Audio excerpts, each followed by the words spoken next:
কয়েকটি শব্দের মধ্যে এই সূরাটি আল্লাহ নাজিল করেছেন, কিন্তু এর অর্থ আর ব্যাখ্যা এত বেশি যা দিয়ে একটা বিশাল গ্রন্থ রচনা হতে পারে। আমার তো মনে হয় যে সূরা ওয়াল আসর এটা যেন একটা ঝিনুকের মধ্যে আল্লাহ পাক আটলান্টিক মহাসাগর, প্রশান্ত মহাসাগর, সবগুলি মহাসাগর একটা ঝিনুকের মধ্যে আল্লাহ পুরি দিয়েছেন।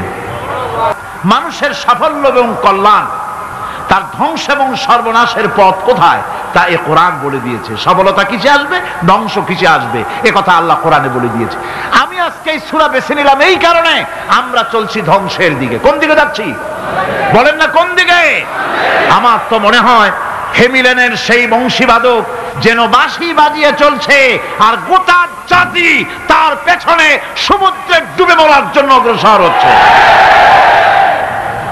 বন্ধুগণ, আমি বলতে চাচ্ছি যে আজ আমরা সফলতা এবং ব্যর্থতা কিসে, লাভ আর ক্ষতি কিসে এটা বুঝতে পারছি না বলেই গোটা জাতির এই দুর্দিনে সূরা ওয়াল আসর এইটাই আমাদের আলোচনা করা উচিত বলে আমি মনে করি। এর মধ্যেই আল্লাহ পাক আমাদের লাভ, আমাদের ক্ষতি, আমাদের সাফল্য, আমাদের ব্যর্থতা এর মানদণ্ড নির্ণয় করে দিতে পারেন কে? কথা বোঝেন নাই? তাহলে বলেন না কে দিতে পারেন? সেই আল্লাহ রাব্বুল আলামিন, তিনি এই কোরআনকে দিয়েছেন, এই সূরা তিনি নাজিল করেছেন। ইমাম শাফি রাহমাতুল্লাহ আলাইহি বলেছেন, লোকেরা যদি এই ছোট্ট সূরাটি উপরে চিন্তা ভাবনা করে তাহলে একটা মানুষের জন্য এই সূরাটাই তার হেদায়েতের জন্য যথেষ্ট হয়ে যেতে পারে, আর কিচ্ছু লাগে না। এই ছোট্ট সূরাটি একটা মানুষের সম্পূর্ণ হেদায়েত হওয়ার জন্য যথেষ্ট। আল্লাহ রাব্বুল আলামিন শুরু করছেন এভাবে, ওয়াল আসরি ইন্নাল ইনসানা লাফি খুসর। ওয়াল আসরি, আসরের আগে একটা অ আছে। আরবি গ্রামার অনুযায়ী এই অটা হচ্ছে ওয়াও কাসমিয়া, এটা হচ্ছে শপথ। আল্লাহ কসম করছে। আপনারা খুব চিন্তা ভাবনা করেন, মাথা ঠান্ডা করে, কান এবং দিল, মন, মগজ সব এদিকে আপনারা গভীর মনোনিবেশ সহকারে যদি শোনেন তাহলে বুঝতে পারবেন আল্লাহ পাক শপথ করতেছেন, কসম করতেছেন। এটা কি সোজা ব্যাপার না বিরাট ব্যাপার? আমরা তো কসম করি, আমরাও তো কসম করি। কখন করি? কথাটাকে নিশ্চিত করার জন্য, দৃঢ়ভাবে বিশ্বাস করার জন্য বলি, আল্লাহর দোহাই, আল্লাহর কসম, এই বলে আমরা আমাদের কথাকে উপস্থাপন করি, অধিকতর বিশ্বাস করাবার জন্য। আল্লাহ পাক কসম করতেছেন, তবে আল্লাহর কসম আর আমাদের কসম এক না।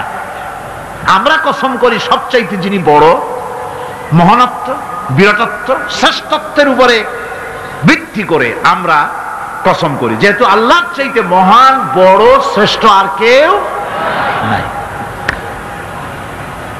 এই জন্যে আল্লাহর চাইতে বড় কেউ নাই বলে আমাদের জীবনের শ্রেষ্ঠ স্লোগান, মুসলমানের জীবনে শ্রেষ্ঠ স্লোগান নারে তাকবীর। আসতে কইলেন কেন?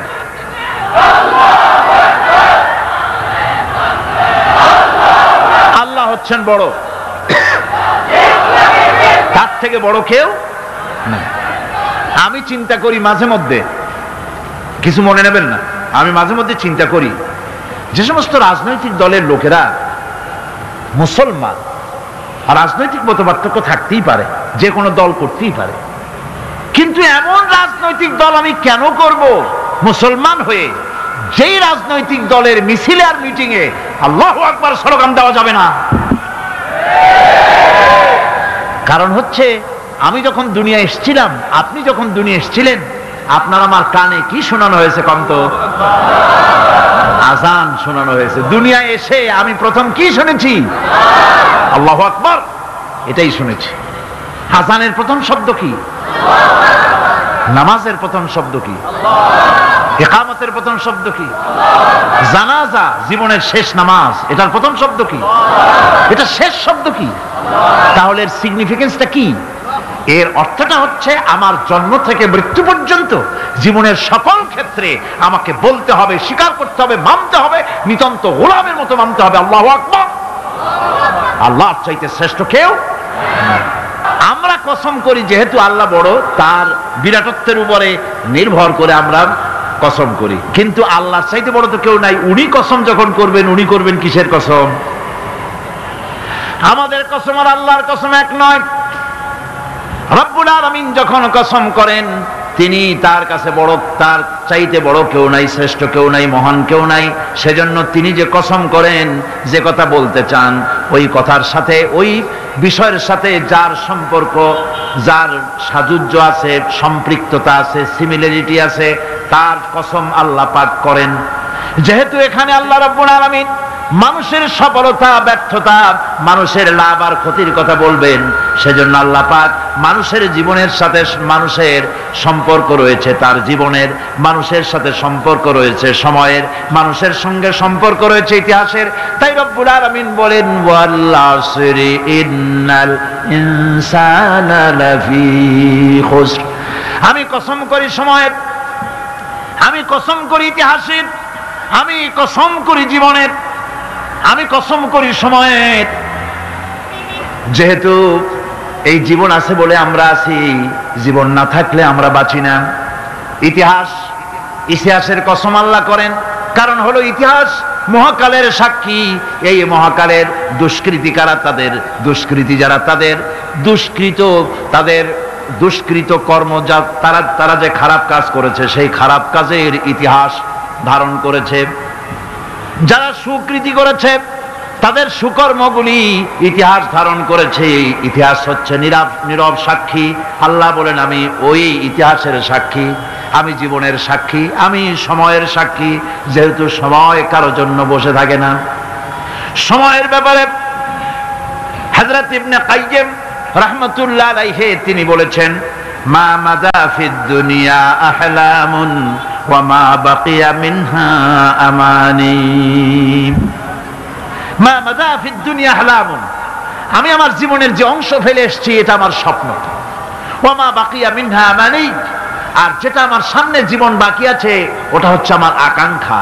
ওয়াল ওয়াক্তু বাইনাহুমা দায়ুন, আর এর মাঝখান থেকে সময় চলে যাচ্ছে। সময় আমার জন্য বসে নেই, সময় চলে যাচ্ছে। এই পৃথিবীতে আসার পর আমাদের হায়াত তো বাড়ছে না, বরং হায়াত প্রতি মুহূর্তে কি হচ্ছে? লোকেরা বলে হায়াত বাড়ে, হায়াত তো বাড়ে না। হায়াত কি হয়? জন্মের পরের থেকে আমার জন্য রিজার্ভ আছে যতটুকু, 50 বছর বাঁচবো, 60 বছর বাঁচবো, যতটুকু হায়াত আমার জন্য নির্ধারিত করা আছে, নির্ধারণ করা আছে, প্রতিদিন একদিন একদিন করে কমে যেতেছে। এজন্য আমি বলি, আমার বাড়িতে যে ঘড়িটা আছে, এই ঘড়িটা বেলা 1টার সময় ঢং করে একটা আওয়াজ দেয়, শ্রোতাকে শুনিয়ে দেয়, বাড়িওয়ালা তোমার জীবনের মূল্যবান হায়াত থেকে 1 ঘন্টা কমায়া দিলাম। 2টার সময় 2টা ঘন্টা লাগায় শোনায় দিল, বান্দারে তোমার জীবনের মূল্যবান সময় থেকে 2টি ঘন্টা কমে গেল। এমনি করে দিন গেল, মাস গেল, বছর গেল, আমাদের হুঁশ হলো না। সময় চলে গেল তাস খেলে খেলে, সময় চলে গেল আমাদের খেলাধুলা করে, শয়তানি বদমাশি করে। সময় কতটুকুন পেলাম? কিয়ামতের দিন, বিচারের দিনটা যেটা হবে, আল্লাহ রাব্বুল আলামিন বলেন বিচারের দিনটাই লম্বা হবে 50 আলফা সানা মিম্মা তাউদ্দুন। বিচারের দিনটা লম্বা হবে কত বছর? 50,000 বছর। কত বছর? দুনিয়ায় যেভাবে তুমি হিসাব করো, দুনিয়ার গণনা অনুযায়ী হাসরের বিচারের দিনটা হবে 50,000 বছরের মতো লম্বা। এক কিতাবে দেখেছি, তিনি লিখেছেন হিসাব করে, কিয়ামতের ওই দিনটার হিসাবে 50,000 বছর একটা দিন লম্বা। ওই হিসাবে পৃথিবীতে যারা 60 বছর বাঁচলো, সেজন্য আখেরাতে 2 মিনিট দুনিয়ায় বাঁচলো। চিন্তা করেছে? মাত্র 2 মিনিট। 60 বছর যারা হায়াত পেল, 2 মিনিট বাঁচলো। এই 2 মিনিটের জন্য কত হাঙ্গামা, কত মারধর, কত সন্ত্রাস, ক্ষমতার জন্য লড়াই, হ্যান করেঙ্গে ত্যান করেঙ্গে, লাঠিকে আমদার মুগুর ভরেঙ্গে, শক্তির ঠেলায় অস্থির। আমার বন্ধুগণ, সময় চলে যাচ্ছে স্রোতের মতো করে, কারোর জন্য সময় অপেক্ষা করতেছে না। আমাদের মৃত্যু প্রতি মুহূর্তে কাছে চলে আসতেছে। এই জন্য শায়ের বলেছেন, আগাহ আপনি মৌত সে কোই বশর नहीं, আগাহ আপনি মৌত সে कोई बशर नहीं, सामा सो बरस के हैं पल की खबर नहीं। মৃত্যু সম্পর্কে আমাদের কারো জানা নাই, যে কোনো মুহূর্তে মৃত্যু আমাদের কাছে এসে যেতে পারে, মৃত্যু সম্পর্কে কিছুই জানা নাই। অথচ প্রতি মুহূর্তে আমরা মৃত্যুর দিকে এগিয়ে চলছি। মাল সামান 100 বছর কি ধরে খাবো তাও জমা করে রেখেছি, কিন্তু এক মুহূর্তের খবর নাই। মাহফিলে এসেছি, বাড়ি যেতে পারবো নিশ্চয়তা নাই। আছে? বলেন আছে? আপনি বাড়ি যাও ভালো, বসেছেন, দাঁড়াতে পারবেন এই নিশ্চয়তা আছে? নাই। সুতরাং সূরাটির যে সময়ের উপরে কসম করে মূলত সময়ের অপরিসীম গুরুত্ব সম্পর্কে আল্লাহ পাক মানুষকে বুঝাই দিতেছেন। সময়ের দাম দাও।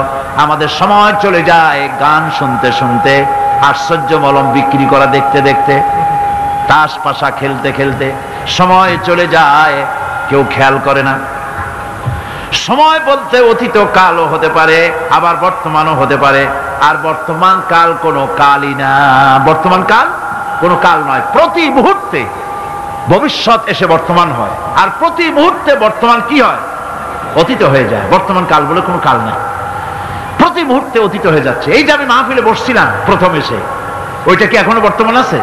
এই যে বর্তমান কথা বলছি, এটা অতীত হয়ে যাচ্ছে। সুতরাং বর্তমান কাল নাই। আল্লাহ পাক অল আসরের সময়ের কসম করে বলছেন। যদি আমরা চিন্তা ভাবনা করি তাহলে আমরা লক্ষ্য করব আমাদের আসল মূলধন সময়। আসল মূলধন কি? জীবনের আসল মূলধন কি? সময়।